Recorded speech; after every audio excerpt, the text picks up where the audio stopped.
Second, let me get some music turned off here. Trying to watch this. Flow is the name of the group. Their 15th anniversary. They had about a year ago. They did a great video highlighting a bunch of stuff, and I was trying to set it up to do a review on it. I really like the group, so I was jamming out to it. Nope, that's not what I want to do. Let's get that turned off so you guys are not getting drowned out by all that. Alright, so what the heck am I doing? Normally, according to the schedule that you guys can see below, we don't do anything on Thursdays. Right now, we have our weekend recap on Sundays at 5 p.m. Central, our weekly news, rumors, and leaks show Tuesday at 8 p.m. Central, and our new weekly paint and conversion corner show, and that's at 7 p.m. Central on Wednesday.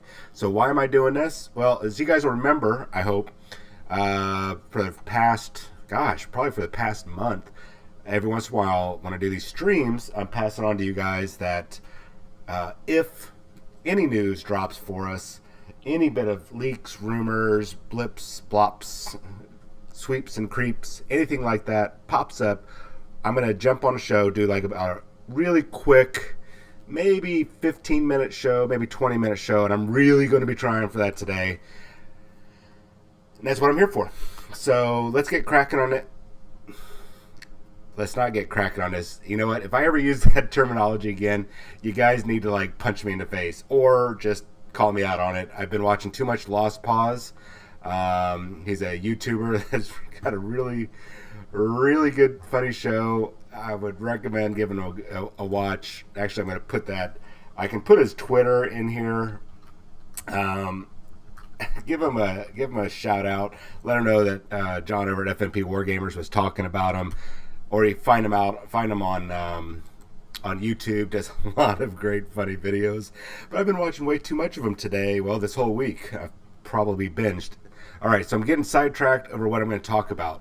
So I got a bunch of rumors and information that dropped today. A lot of thick stuff, and it's all with salt. But before I do that, since AOS shows has taken a quick hiatus as they get things worked out on their end, I'm going to talk about this thing that dropped today, or was this yesterday? Does it matter? Dropped today. We're talking about Gotrek Garrison, and this is before I get onto the rumors and leaks, so just bear with me. I'm going to try to keep this at 15 minutes.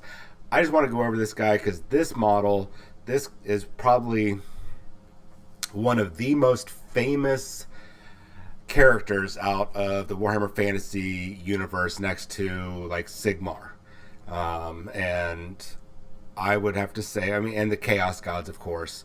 So Gotrek has had several iterations. He's had a couple models, 54 millimeter scale. He's had a couple 28 millimeter scale models with him and Felix. He's had a lot, and he has now returned to the Mortal Realms and to the Age of Sigmar. And in the story, now he's got his model coming out. I believe he's going on pre-order this week, and he'll be released the following week. It's probably going to be about, I think it was a $35 model. The thing that caught my eye is how I don't want to say meta, but we noticed a couple things, like looking at numbers, that the meta for Age of Sigmar is starting to have some Warhammer 40,000 reflections, or kind of mirror image. Now, there's still a different player base, but the game is going that way. I'm not going to go into much of that right now. Let's talk about this. This guy is absolutely amazing. 8 wounds, doesn't seem like a lot. 4+ save, what the heck? And 10 bravery, and 4-inch move, kind of what you'd expect from the dwarf. With his new axe, Zangrom Thaz, I'm not sure the pronunciation of that.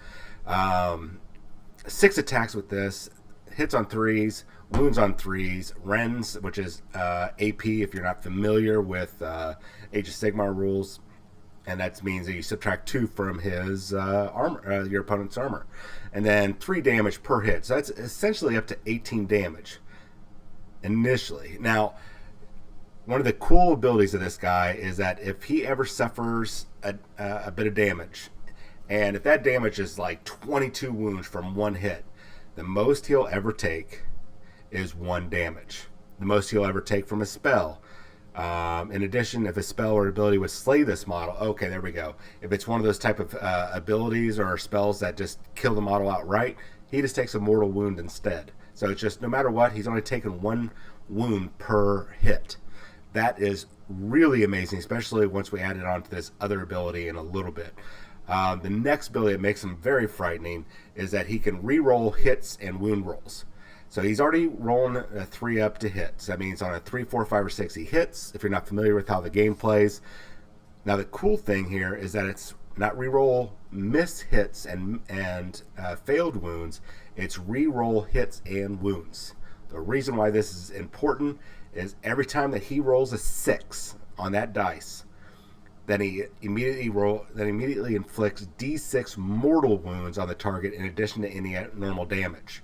So that re-rolling hits, hey, I just rolled a whole bunch. I rolled 6 hits. You know what? I got 1 6. I'm going to take these 2s and 3, or these 3s and 4s, and maybe I'll take about 3 of these dice. I'm going to re-roll it because I want more 6s. So not only is that each of those 6s is going to cause 3 damage, but then it's going to cause another D6 damage that can't be stopped. Now that D6 damage, because of his special ability, that Master Rune that's built or very much stamped into his body, he can re-roll that D6 like, oh dang, I rolled 1. Well, you know what? Or I rolled 2. Let's go ahead and re-roll it. I want to do some more damage. And you could potentially do 18 damage. Can potentially do 18 damage per hit, right? If you luck out with 6s. So let's say 18 times 6. I'm not going to try. Actually, I'm going to try to do the math. That's about 108 damage that he can do. If I'm nope. Sorry, 9. I'm getting way ahead. 9 times 6 is 54 damage. He can put out 54 damage per attack round until you get to Unstoppable Battle Fury. At the end of the combat phase, if this model is within 3 inches of the enemy unit, they can fight again. That's another max of 54 damage he can do. Now, when I said earlier, when it's like, oh, well, he can shrug off a wound, or, I mean, not shrug off a wound, but basically make it to where no matter how much damage you do, I just take 1. Well, the shoulder plate of Adasa that's on his left shoulder, it's a brand new item, and it's kind of, the way it kind of reads, it's like an ode to, you know, how Felix always fighting on his, protecting his left side. If you'll remember, those of you who have read that Gotrek lost his eye, I want to say book 2, maybe Troll Slayer, maybe after that, lost his eye, so he had a bandage over it, and so Felix pretty much ended up fighting on his left-hand side, I think, most of the time. So what this does is every time you allocate a wound or mortal wound to this model, you roll a dice. Every time you allocate a wound, so if you just took 6, you got hit 6 times, you got 5 wounds, you're going to roll 5 dice. On a 3-up, you ignore it.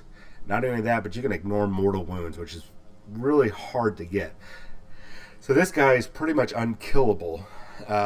He's beefy, 520 points. You can only have 1 of them. If you bring him in your army in an order Grand Alliance, you can't have any other allies.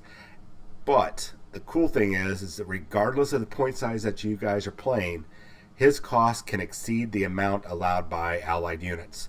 Age of Sigmar has, you can only, I'm just going to put this number out there, I don't remember if this is it, but say around 25% of your points can be allies. So that's pretty freaking huge that he can do that. So, okay, let me get on to the news and rumors, but I'm going to tell you right now that Gotrek is going to be one of the hot sought after units if you are playing the Order Grand Alliance. I really suspect he's going to be popping up. Hell, I'm even buying him.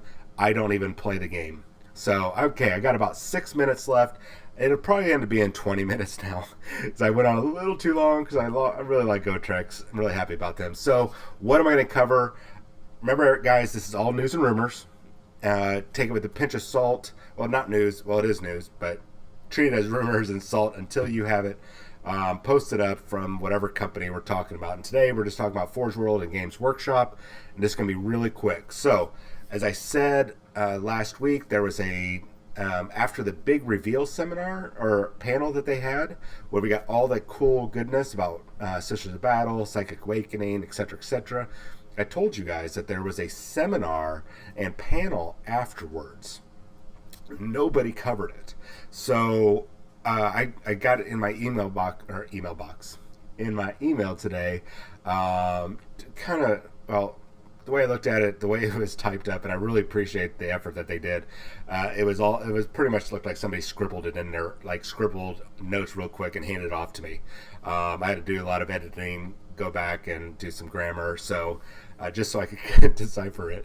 But I super appreciate it, and unfortunately, I was wanting to get this news out earlier and not get scooped, but it looks like other people have gotten something similar. So what we're going to talk about right now, we're going to start with Forge World. No, we don't know when the Forge World chapter tactics are going to get updated. I imagine real soon. In fact, one of my little leakers that I still talk to back in our days that we would leak information on Fate 212 before the site kind of went down. Now it's on its rise up. But when it's in its heyday, and we were giving Gary and them, solid, accurate information, this is one of those sources. So expect updates by between now and the end of October. I think it's going to be sooner. He thinks it's going to be in October, just from the information he got. Now, rules writing. Now, this is very important. Now, remember, this is rumors. Rules writing for Warhammer 40,000 and Age of Sigmar content from Forge World, that's what we're talking about, from Forge World is going to be moving to the Games Workshop side of the house. Kind of interesting, don't you think? Now, Horus Heresy is not. It's still considered a specialist game. It's still going to be staying in-house.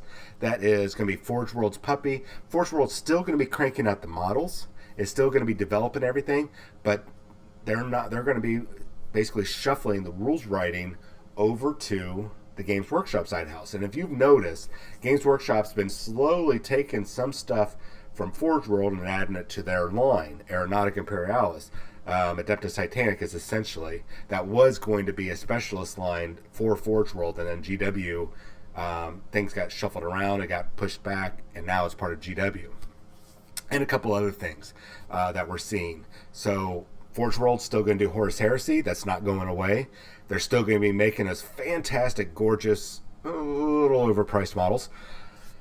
Actually, a lot overpriced. I'm sorry. Gorgeous models, but the pricing is it needs to come down about 25-30%, guys, to be honest. Anyways, but all the rules are going to be handled by by the GW side of the house. So their rules team, their playtest team are going to handle all that. So that's, if that ends up being true, and I'm hoping now that I'm dropping this information, and I contacted Mr. and Mrs. Smith with this earlier today, I'm hoping that one of them will be able to confirm that this is true. And, well, maybe the next day, maybe even by Sunday, I can drop that bomb on you guys like, hey, guess what? It's true. All right. So Warhammer Legends is up next. Guys, keep remembering that this is all rumors, dash of salt. I'm not saying it is true. I did not bring this tablet down from the mountain, and God didn't give this to me. Even though that my friend might think he's God sometimes, but that's neither here nor there. So we're going to go on to Warhammer Legends. Essentially, I've actually had people ask me this, and there's a lot of chatter going back and forth about this. Essentially, and from what I've read, and what I've read from the transcripts of that panel that I'm talking about right now, and a few other speculation sites and whatnot, is that if it's currently not in the codex, and we've been seeing Games Workshop move this way, so if it's not a model that's in production right now and it's been moved over to the direct sales only, or if it's been discontinued, moved to direct sales only, and or made to order, that it's going to be becoming a Warhammer Legends. And that's mainly because Games Workshop is moving forward, and the only thing that's going to be produced that's going to be in the codexes is whatever is in production right now. So all those old models like the Vulcan Heston, Pedro Cantor, those are all, unless they are part of the web store, I mean the regular production line and part of the regular trade account, it's going to, those models are going to go away. They're going to get regulated to the Warhammer Legends line, and which essentially means if it's in the index, it's going there. You guys have noticed that Legion of the Damned were not in the Space Marine Codex. Think about that.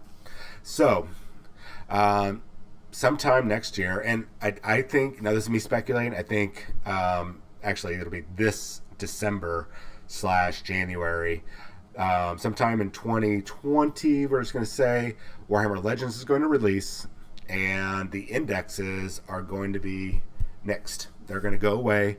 They're not going to count anymore. If you want that information, get it, buy your one copy of Warhammer Legends. That's going to be updated every once in a while.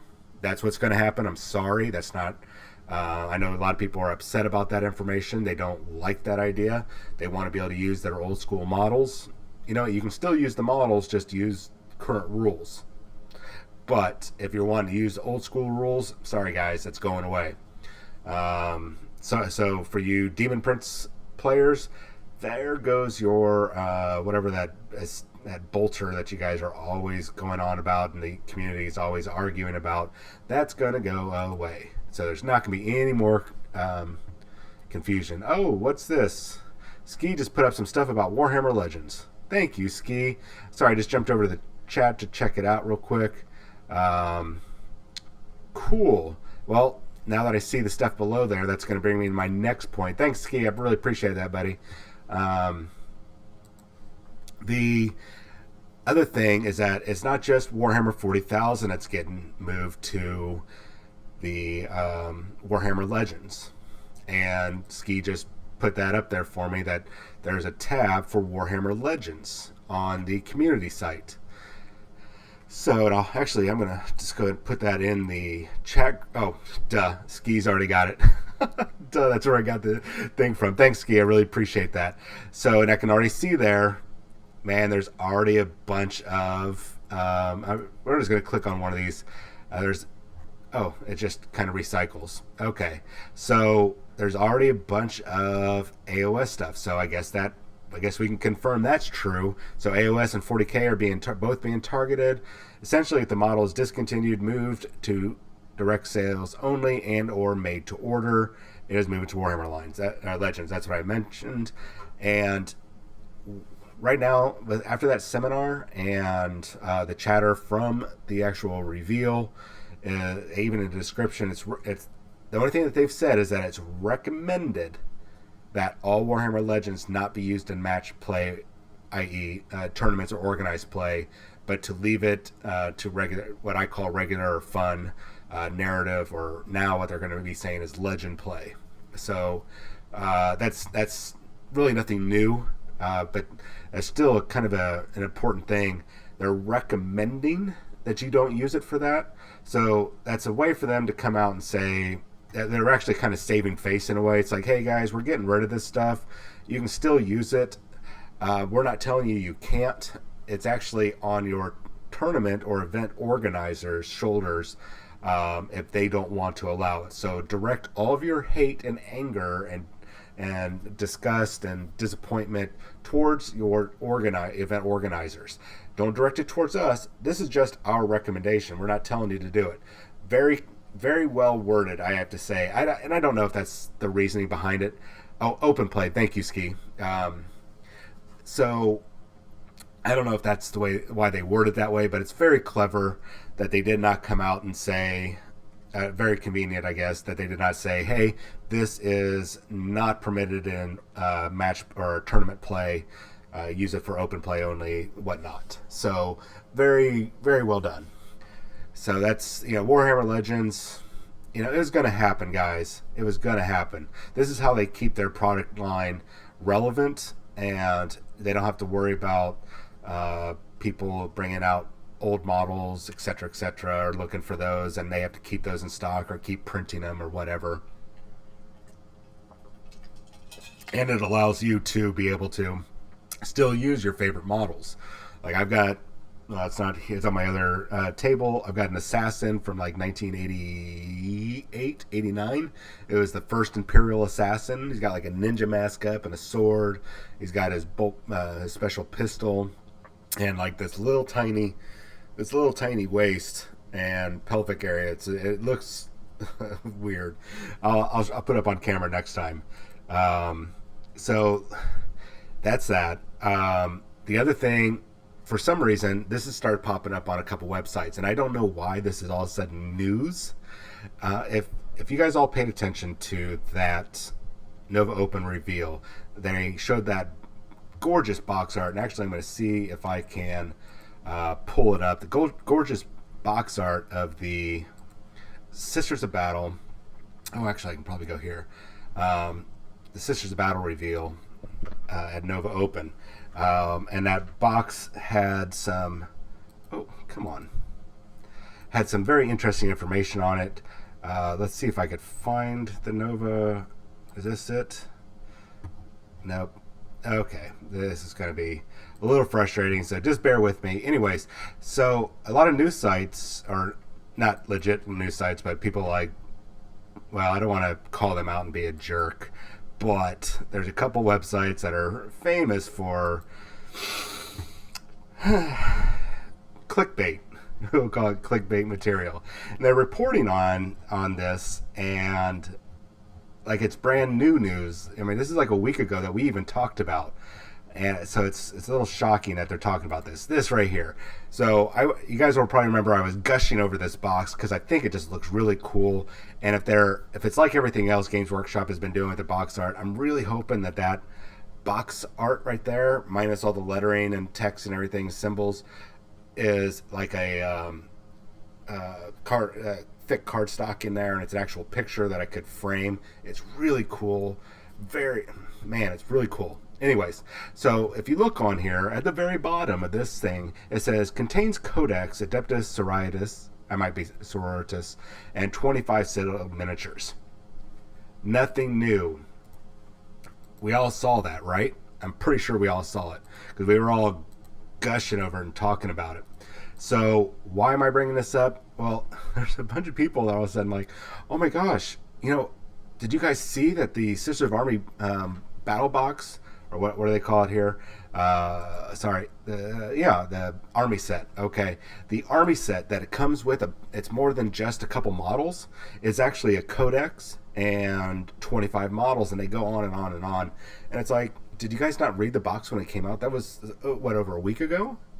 And I'm not trying to like slam on them, but it's like you guys need to be a little bit more up to date, really, because you already covered it. So let's go ahead and turn this into a positive. Let's speculate on what it is. We already kind of have an idea. So what I've kind of gathered from going back and watching the videos, or watching the video and going forward, fast forward, taking a look at the different models, look at the different heads, that there's at least 10 Sisters of Battle, regular Sisters of Battle. One of those is a leader. One of them has a flamer, and there's one tucked back around the corner with a stormbolter. We know that there's 4 Sister Repentia with their Mistress of Pain, I think, or Mistress Repentia. I don't remember. She's the whippy chick. It looked like, and this is the one I have to go back and double check on, 5 Seraphim, 1 Penitent Engine, and a Canoness. And then there's 1 Standard Bearer model. So that actually only brings us to 23 models. So we're still missing 2 models in there. So my guess is that there's probably going to be 1 additional character besides the Canoness, and there actually could be 6 Seraphim. So we'll see. Now this box set, this is from my, I don't want to call him Gary because Gary's the guy that we used to leak information to. I'm not even going to call him anything. We're not going to come up with a name tonight. Anyways, he said that this release is going to drop before the full release. I don't know if that's by 1 week, by 2 weeks, 3 weeks. This could just be hey guys, this is a very special limited edition box. It's happening maybe 2 weeks prior, that sort of thing. He's saying 2 to 3 weeks. We'll see. Remember, rumor. So, man, I'm still going over time, but that's okay. So, the other thing I wanted to get onto is the news drop about Psychic Awakening and what the current. It's a box full of Primaris Lieutenants. Ah, please no. What is the current speculation on this? Okay, we all have already heard it. Oh no, it's going to be endless spells. It's going to ruin the game. Campaign affecting all. Well, that's one thing. We know it's going to be a campaign that's going to affect all 24 factions. There are 24. Rules updates for all 24 factions. And now here's something that's being discussed a lot across YouTube, some Twitch feeds, a couple Mixer guys, and a couple of the rumor sites. Each book in the series will cover at least 2 factions. At least 2 factions each book. So that means one of 2 things as far as we can determine. And I'm not very good with math, but one or 2 options. There's going to be 3 books, right? 3 books, which would be kind of in line with how they've been doing campaign books. So 3 books covering 2 factions. So it could be, say, the first one is Xenos and Imperium.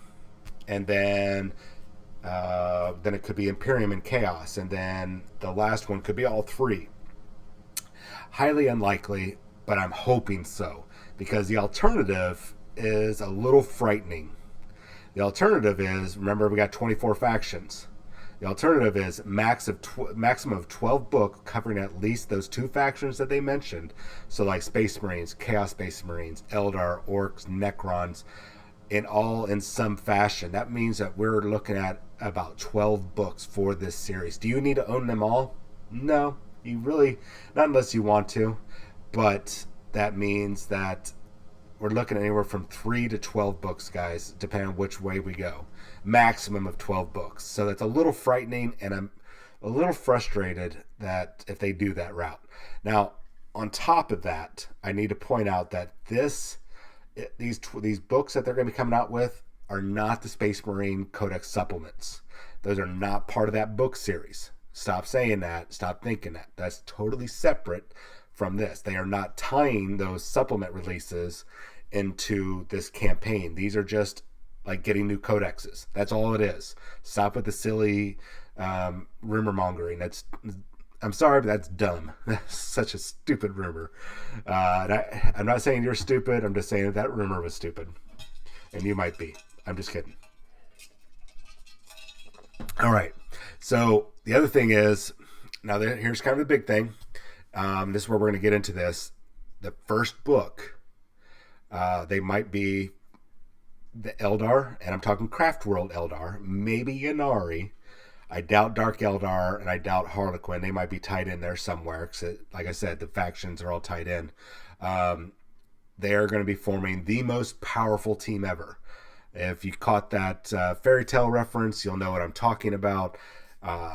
This looks like that's going to be the first book. The rumors right now that are passing around, I definitely think it's a rumor. It's like Rising Phoenix or Phoenix Rising, which is weird because Phoenix Rising is a movie about drunken fighting. You'll need to watch it. It's really entertaining. Anyways, so Phoenix Rising, Rising Phoenix, whatever that is. Anyways, they're saying that that's the first book. This was not from, man, I got to come up. We're going to call, I don't want to call him Todd. We'll call him Sebastian. Yeah, call him Sebastian. That's what this is not what he passed on. This is from a different guy. And the other thing that they're talking about is once all this happens, sometime next year, we're going to have a revision for the main rule book. So watch for that. Now, the first book is actually kind of hidden in the video, and this is where a lot of this is coming from, and from the Nova Open release. Now, remember, guys, a lot of this stuff was covered. This is what I'm still talking about. This was covered in the panel. So, but this first book is kind of cleverly hidden in the video. Eldar are likely in the first book, as we've seen Howling Banshee coming around. We know that the Eldar are a major psychic race, and at the very end, that video, that release video, we see the Inquisitor open the book, and there's that little symbol, the Banshees popping out and then disintegrating. So what does that mean? Well, Eldar are probably going to be in the first book, and that's probably going to be the Eldar and Imperium coming together when Eldar are like, hey guys, there's this major disaster happening. I bet you it's going to have something to do with the Webway. We'll see. Now, this also brings into speculation about Banshees, the Howling Banshees being in the forefront. Banshee models appearing, Banshee symbols appearing in the video. Eldar are probably going to be the first book. Does this mean that Jane Czar, she is that Phoenix Lord or Lady, we'll call it Lord, that is one of like the Paragon, the Exemplar, or whatever, the first of the Howling Banshees, was lost in the Webway whenever the Ynnari, during that whole Ynnari incident about 2 or 3 years ago, well, 2 or 3 years ago, our time, went missing. So is she coming back? And if so, is she bringing these Banshees and Craft World stuff with her? And is this that psychic awakening, or is she linked to the psychic awakening? That is something to watch for.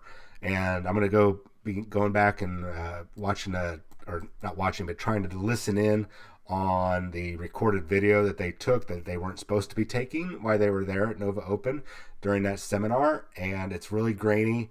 It's hard to hear. I'm going to listen to it, try to decipher it, and take some more notes on it, because it's a very large file, and it's going to take some time to listen in on it. But so that's what I think is going to be happening, guys. Eldar and Imperium are going to be in that first book. That's going to, obviously, since it's the first book, it's going to set the tone, set the pace for everything. And we are going to probably see a Phoenix Lord is probably going to pop up. And then we're going to see Craft World are probably going to be our next codex, our next official codex. Avatar Death Army. Oh yeah, Lion and Russ might come back during the Psychic Awakening. Definitely possible. I still lay bets on the Lion over everybody else. I think Jakati Khan with the White Scars is definitely possible. Well, you know what? All of them except for Dorn and Sanguinius and what's his nuts. Help me out here. Guy got his head cut off. Ferrus Manus. All but those three could come back. And of course, the 2 missing legions that we never talk about, that they'll never say who they are. So, yeah, about any of those guys can come back. My bet still is the Lion will be first. Russ is going to come around at some point. Oh, and Vulcan, thank you. Vulcan got sucked up into the Wa. So we'll see what happens there. There's lots of possibilities, guys and gals.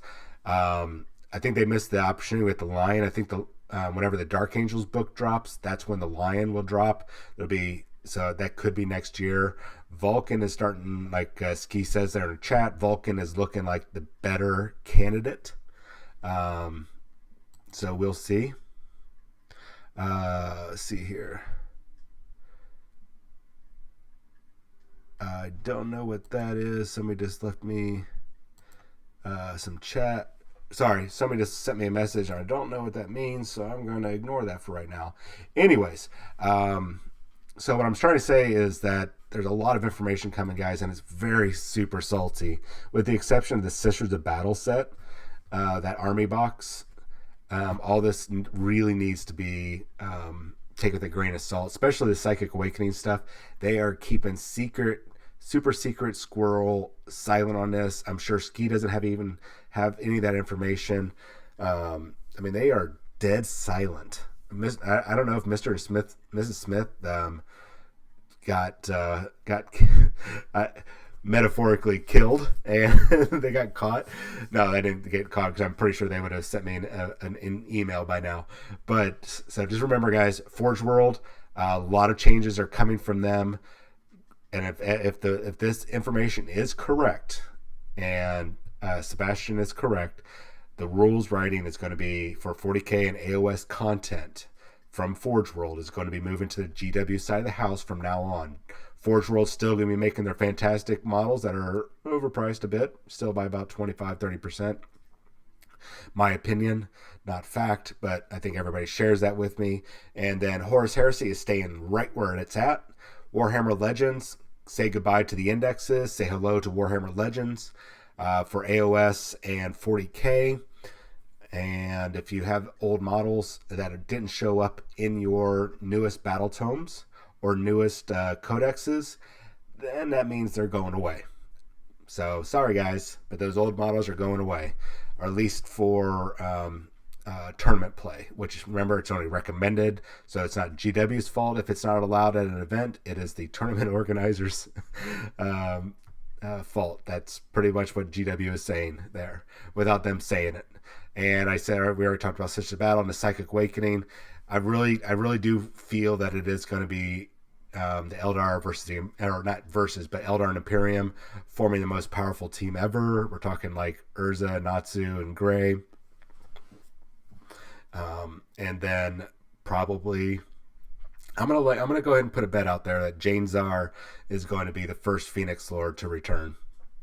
I'm gonna put that money down, and she's going to be central to the story.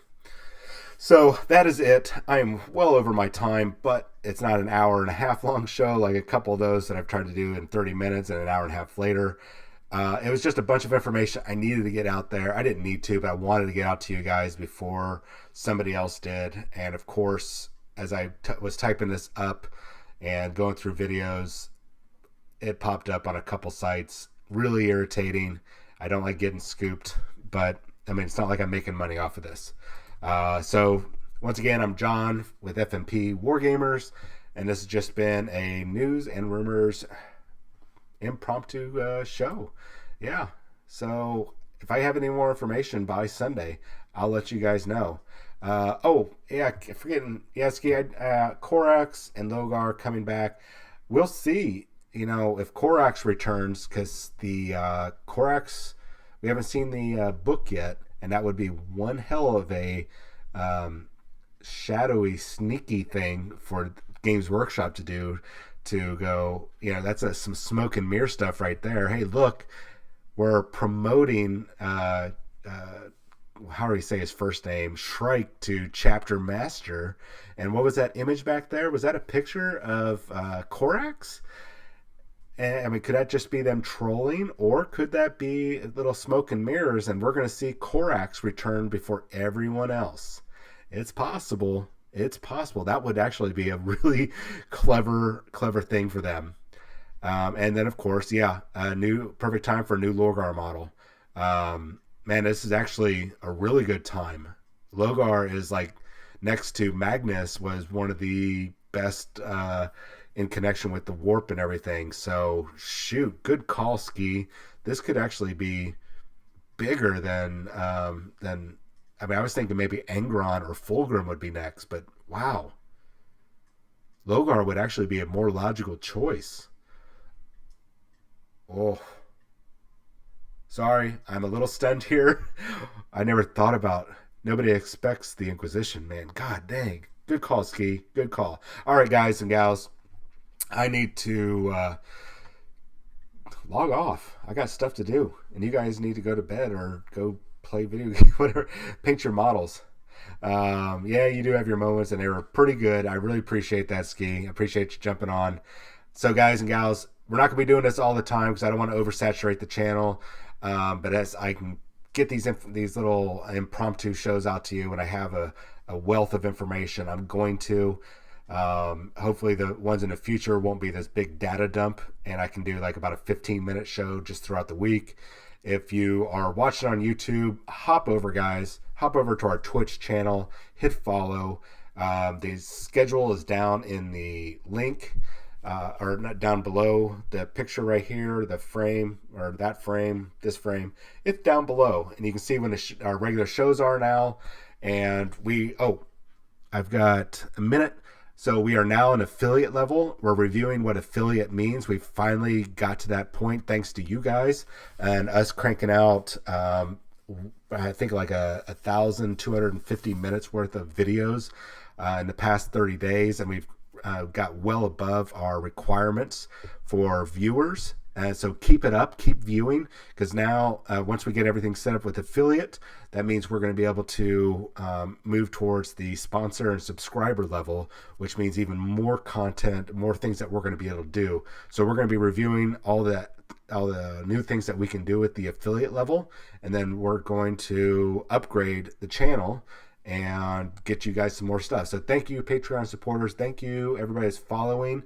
And make sure that you hit the follow button, hit the notification for when we do these pop shows like this.